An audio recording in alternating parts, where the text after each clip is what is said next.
Part 22, Who the Fuck Did I Marry? So now we are in March. This is right after he had surprised me with the announcement of we're going to go to London for a trip in July. Because we definitely didn't do a honeymoon. We definitely didn't do any sort of trips together. So the idea was we're going to do a trip in July together. One thing about Legion was that he was the guy who was like, I have nothing to hide. I don't lie. I don't like liars. If we're in a relationship, then everything should be out in the open. So I've always had his cell phone passcode. Never felt the need to look through his cell phone. And funny enough, I can tell y'all right now, disclaimer, I will never go through a cell phone again. You cheating piece. So anyway, so one day, this is mid-March, going like around March 20th. So we're heading towards the end of the month. He was in the shower. Keep in mind, my mom is coming for a visit in April. So he was in the shower and he received a text message on his phone from a woman. The text message, because it was a preview, so the text message was something where if you didn't know the context of the text thread, you could either go left or you could go right with it. So me being just curious, I opened up the phone, put the passcode in, read the text, then read the thread. Come to find out, it was a text from his aunt. His aunt and his ex share the same name. That's why I say it could go left or it could go right. Text was from the aunt. So I looked at the text, went through the thread, nothing in there. So I went ahead, X'd out of the messages. I see that he has Facebook Messenger downloaded. And obviously it shows you the number of unread messages in the icon. So it showed that he had like 5 unread messages. So I clicked on it, just being nosy. And what do my wondering astigmatism eyes see? So in his Facebook Messenger is about 7 women. I can see their profile picture and I see their names. Some of them had a preview. The ones that he had not read, I could see the preview of the message.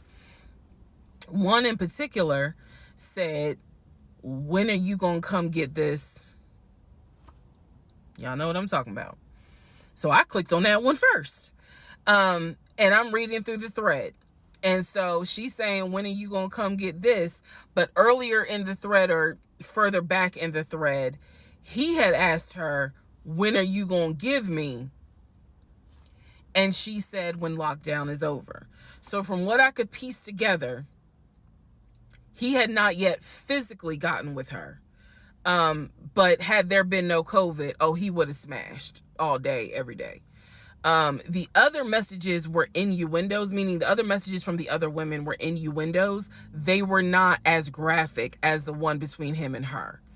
So I'm reading these messages, and what is interesting is that the person I am married to is not the person in these messages. Like, this man was on some nasty shit.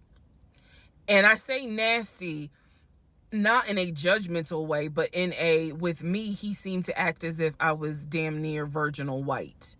And I clearly see evidence that you into some shit that with me, you acting like, nah, I ain't really into that. So I confronted him. I absolutely confronted him and was like, what the fuck is this? If 2 + 2 is 4 and 5 + 5 is 10, what the fuck is this? And so he did not, that ain't what happened, blah, blah, blah. Instead, what he hit me with is, man, I was just playing around. Like, ain't nothing happened. I shouldn't have said all that, but I was just flirting. It ain't mean nothing. I don't even know that girl. I was just flirting. And so I'm like, is this what you into? And so he was like, no, it's not what I'm into. It was just stupid. It was stupid because I shouldn't have done it. So I'm going to be honest with y'all, because I've been honest all this time. What pissed me off the most was that here I am as a woman behaving, trying to do the right thing by him and this marriage. And you mean to tell me you out here offering your ding-a-ling to random chicks that you don't even know? I was more angry at the fact that I'm like, dude, do you know how much I have turned down in order to be faithful to your dumb ass? And I'm seeing that you basically are out here acting like you got Skittles taste the rainbow. I was hurt. I was angry. I thought about getting my lick back. I'm just being honest. I did. And he played it off like it ain't nothing serious. It ain't nothing serious. Don't overreact. Don't get emotional. It was just dumb. He was like, I will delete the messages. I'll even delete Messenger. And I told him, I was like, that's really not good enough, because that's not going to fix the root of the issue. So this is where I introduced that we need to do marriage counseling. He didn't have any issue doing marriage counseling. We did not do premarital counseling, but he was like, that's fine. He was like, I don't have no problem doing marriage counseling because if anything, it can help us. So I thought that, okay, he may not have physically cheated from what I could see on the messenger. He may not have physically cheated, but he damn sure got caught, doing a little something, because they had exchanged pictures. So y'all know what pictures he sent. And I was disappointed because I don't like men that send those type of pictures. But anyway, that's another issue. So we agreed that we would start marriage counseling. We also agreed that we would put on a united front when my mom got there. In other words, we were not going to argue. We, let's just act like everything is fine. But at that point, when my mother arrived in April, I could not stand him. I did not want to be, but we couldn't, he moved back into our bedroom because he had moved into the guest bedroom when I saw the messages. Like 3 days before she came, he moved back into the bedroom because obviously she needed to sleep somewhere. So I really could not stand him. And it was because I was busy second guessing myself, like, damn, what's wrong with me? Like, if that's what you into and I'm supposed to be your wife, like, let's have conversations. Like, shit, I went to FAMU. I understand some stuff, buddy. So it just was one of those things where it made me second guess, like, what's wrong with me? What did I do wrong? What is it that she got that I don't? Because you all out here willy-nilly, messaging her all hours of the night, because the thread went back quite a few weeks.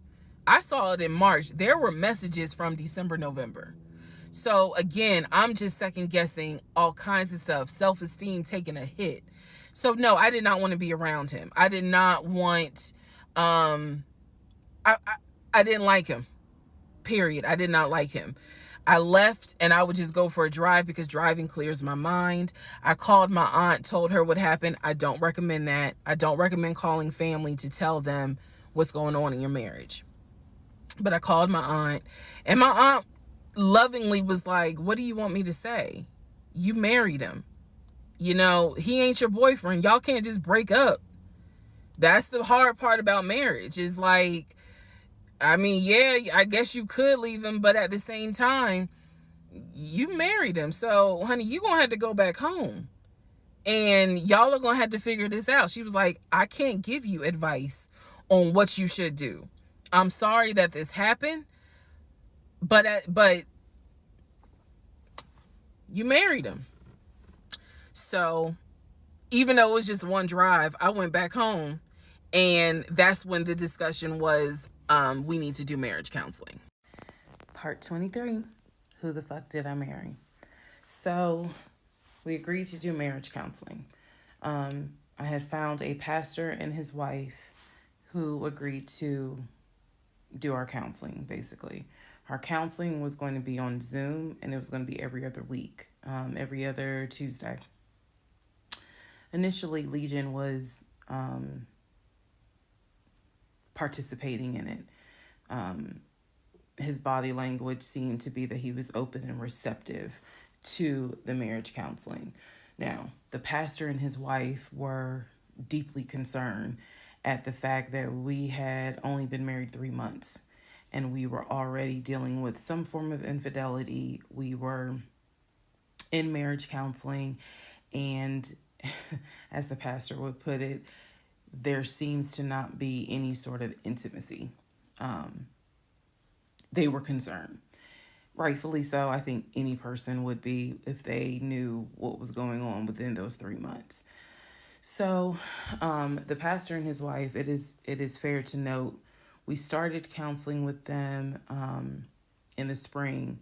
We continued counseling with them up until a week before I found out what I found out, and he got kicked out.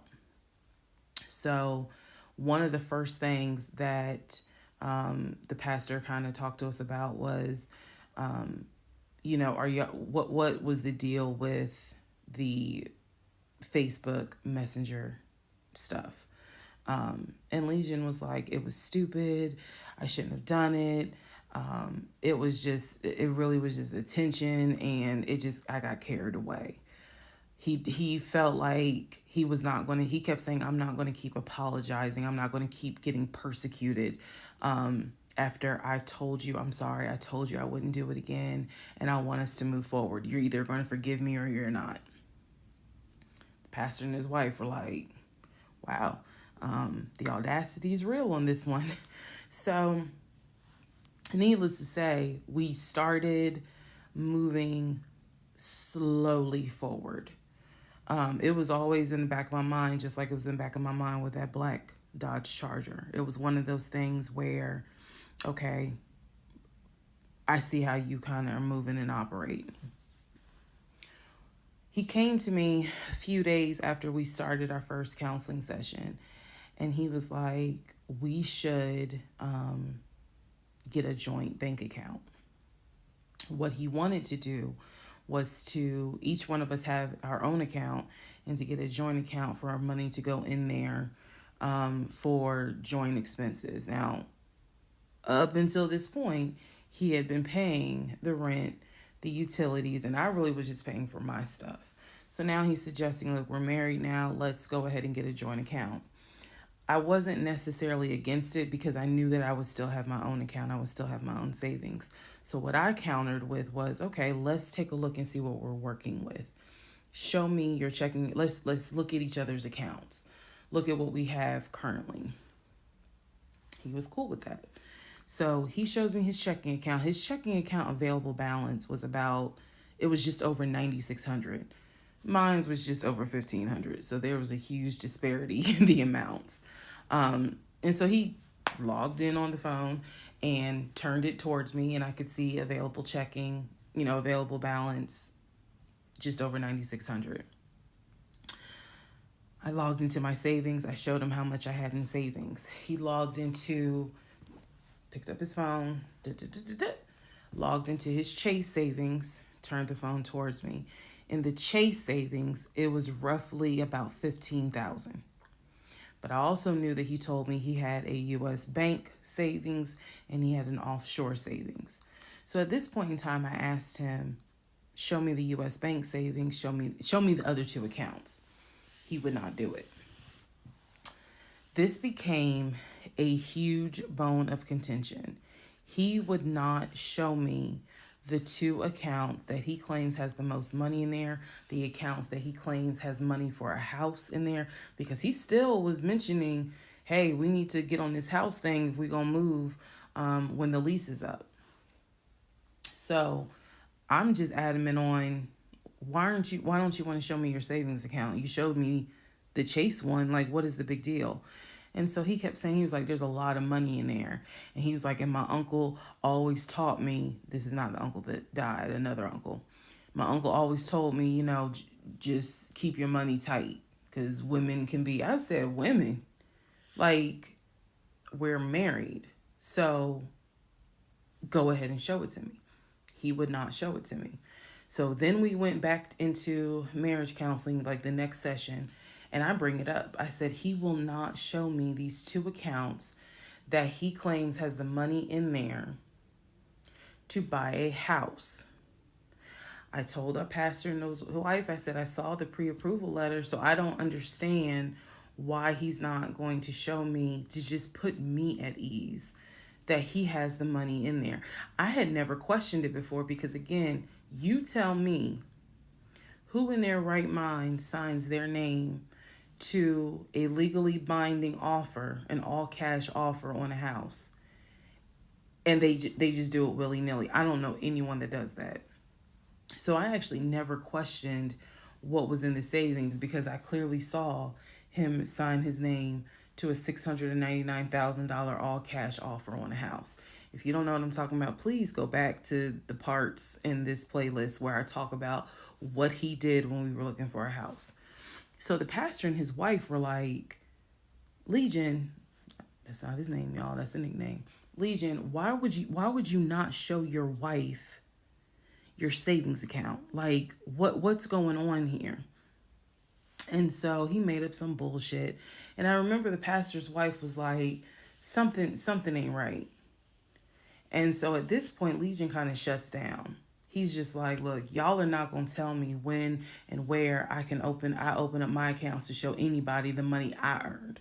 I earned that money. I earned that money by playing football, blood, sweat, and tears. He went to this whole Denzel Washington monologue about how he earned that money, and no woman, no one is going to come in and tell him that he needs to open up the account. So then he starts talking about the ex-wife and how she tried to get money from him in the divorce back when they were in California. So now the pastor and his wife, their red flags are just like, whoa. So much so that the pastor's wife said, and I will never forget this, she said, I don't think you all are going to make it to January. What she was talking about is, I don't think y'all are going to make it a year. And I really, truly was like, we're going to make it. Like, of course we're going to make it. And she was just like, I don't have a good feeling about it. And so Legion's all defensive. He at this point he's folding his arms and because remember we're on Zoom. He's folding his arms and he's just like, I'm done with this. Like, I'm not gonna get attacked because I'm not comfortable showing you the amount of money that I have. Money changes people. And I'm not comfortable. So he's playing that victim card. And so the pastor and his wife were like, we're still gonna help y'all as much as we can, but so he was like, I'm not comfortable.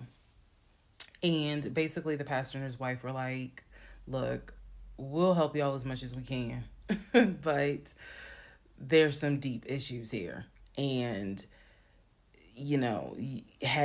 this is what they advised us, had the two of you came to us for premarital counseling, we would have told you, do not get married. Y'all should not even be together. That is what the pastor and his wife told us in marriage counseling. If you two had come to us for premarital counseling, we would have told you, y'all should not even be together, let alone get married. But here we are. So we will help you guys as much as we can. But the pastor's wife was like, I don't have a good feeling that y'all are going to make it a year. Part 24, who the fuck did I marry? So, remember, we're in April. We're now moving towards the end of April. And he still did not show me his savings account. Saw the checking. Saw the Chase savings. So, he decides that we should start looking for a house again. Because my lease was up in August and I made it very clear that when the lease is up, I am moving. I wanted to move to Cobb County. So he was like, we need to get the ball rolling. I didn't want any parts of it. Didn't want any parts of it.